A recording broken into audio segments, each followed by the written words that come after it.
The 340B was a happy accident for me. I found Humphreys Diabetes Center of St. Luke's, and I was on like 5 different prescription assistance programs from each pharmaceutical company, and then the other half of my medications I would have to pay out of pocket. And when it was time to renew, I forwarded my information to St. Luke's so they could help me renew my prescription assistance. And I put in the subject line, prescription assistance program. And she forwarded my information to Debbie, the gal who runs the 340B program. So then I was contacted and I went in to see her and sign the paperwork. And when she told me that I was going to be approved, I just got goosebumps and I was just crying.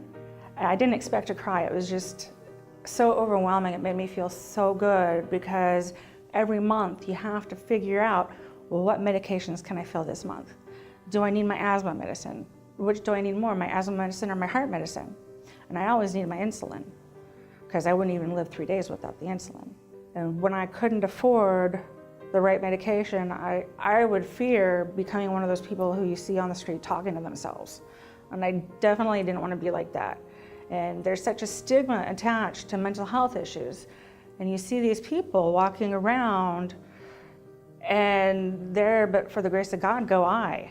When I was approved for the 340B program, some of the medications that I used to take that had become generic but were still like $600 a month and I couldn't afford them, they put me on these other medications that I did not react well to.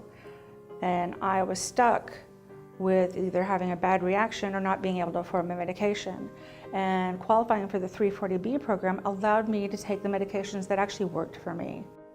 I have been so lucky to find the 340B program just recently, and I heard that there might be some problems with it continuing, that it might be cut, and that scares me so much because there are people like me that are on the 340B program who would have no other way to get their medications that they need.